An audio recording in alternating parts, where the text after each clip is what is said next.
आपका बच्चा एग्जाम देने जा रहा है, पढ़ाई करने जा रहा है और पास नहीं हो रहा है, या उसको आपको लग रहा है इसने पढ़ाई नहीं करी, पास नहीं होगा, तो शहद, बेलपत्री की बीच वाली पत्ती पर शहद लगा लीजिए और शंकर भगवान के शिवलिंग पर जाकर उसको बच्चे के हाथ से चिपकवा दीजिए। बच्चे ने भले पढ़ाई नहीं करी हो पूरी साल, पर बच्चा उस सब्जेक्ट में जिस दिन वो बेलपत्री चिपका कर आएगा, उस दिन उस सब्जेक्ट में बच्चा पास होकर ही रहेगा, उसका एग्जाम उसको अच्छा प्राप्त होगा। सोशल मीडिया पर एक डोंगी बाबा का वीडियो वायरल हो रहा, जिसमें डोंगी बाबा एग्जाम को लेकर ज्ञान दे रहे। कैसे बोले वाले लोग इनके चंगुल में फंस जाते हैं और इन पर पैसा लुटाते हैं। अब ये डोंगी कह रहा है कि अगर आपके बच्चों ने पढ़ाई नहीं की और एग्ज़ाम देने के लिए जा रहे, तो आप बेलपत्र पर शहद लगाकर शिवलिंग पर चढ़ा दें, आपका बच्चा पास हो जाएगा। इस डोंगी ने लोगों को कितना मूर्ख समझ रखा है। कैसे ये लोग भोली भाली जनता को मूर्ख बनाते हैं। तुमको तुम्हारी जमीन के अंदर तुमको फेंकेंगे उधर।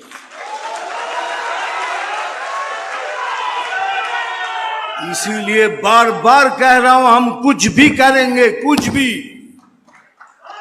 हमको वो कार्यकर्ता चाहिए जो सामने आके लड़ेंगे। हमको वो कार्यकर्ता चाहिए जो सीना तान के बोलेंगे, मार साला, देखता हूं तेरे में कितनी गोली है। लेकिन साथ साथ ये भी बोल रहा हूं, हमको वो कार्यकर्ता नहीं है जो पैसा लेके काम कर रहा है। आपसे हम हाथ जोड़ के विनती करते हैं, आप तीनों मुंह जुड़ जाइए, बीजेपी छोड़ दीजिए। पैसा ले मिथुन चक्रवर्ती अपने समय के एक बहुत बढ़िया उम्दा कलाकार एक्टर रहे हैं। वो अपने एक बयान में कह रहे हैं कि उन्हें भाजपा में ऐसे कार्यकर्ता चाहिए जो अपने सीने पर गोली खाने के लिए तैयार रहें।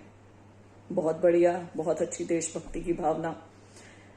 लेकिन क्या ये शुरुआत अपने घर से नहीं होनी चाहिए? चक्रवर्ती साहब, आपके 3 बेटे हैं, मीमो है, नामाशी है, उस समय चक्रवर्ती। आप क्यों ना अपने बेटों को ये जिम्मेदारी दें, घर से ही शुरुआत करें? क्यों? अपने बेटे पढ़ेंगे विदेश में, अपने बेटे बनेंगे एक्टर, हीरो, और दूसरों के बच्चों से मांगते हो बलिदान। ये कितनी गलत बात है। ये जो फेक देशभक्ति की भावना डाली जाती है हमारे आम इंसानों के बच्चों के अंदर, ये कहां तक सही है?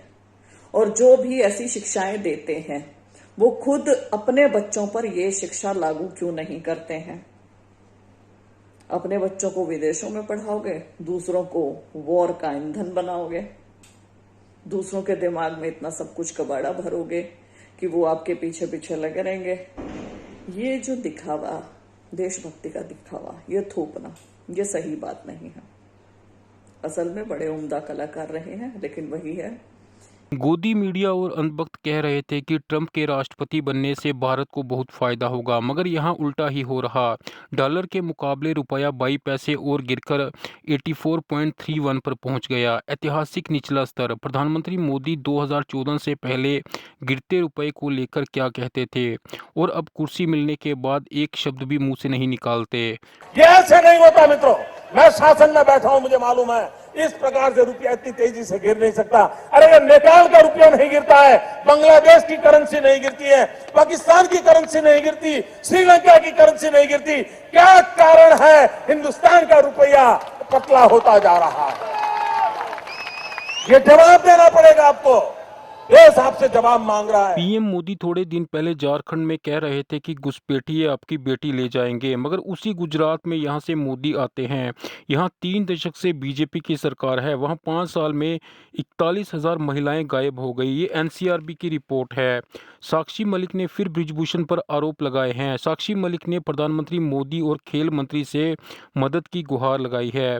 अब प्रधानमंत्री मोदी को देश की बेटी नजर नहीं आ रही, प्रधानमंत्री मोदी को सिर्फ झारखंड की बेटी ही नजर आ रही, क्योंकि वहां इलेक्शन है, इसलिए परमानेंट सॉल्यूशन ढूंढिए।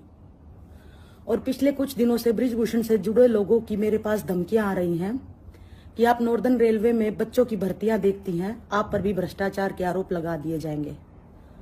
सर, मुझे उन धमकियों का कोई फर्क नहीं पड़ता। मुझे दुख होता है रेसलिंग के खराब भविष्य को देख करके।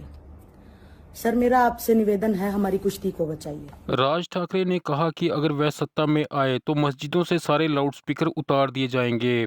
देश में सिर्फ नेता लोग हिंदू मुस्लिम में जहर घोलने का काम कर रहे। साधु संत लोगों को क्रोध से दूर रहने के लिए कहते हैं, मोह माया से दूर रहने के लिए कहते हैं, मगर प्रयागराज में अखाड़ों के दो ग्रुप भूमि आवंटन को लेकर आपस में भिड़ गए। इस दौरान दोनों पक्ष के संतों ने एक दूसरे पर जमकर मुक्के बरसाए। बांद्रा पुलिस स्टेशन में 5 नवंबर को धमकी भरा कॉल किया गया, जिसमें शाहरुख खान को जान से मारने की धमकी दी गई। धमकी देने वाले ने शाहरुख से 50 लाख की मांग की।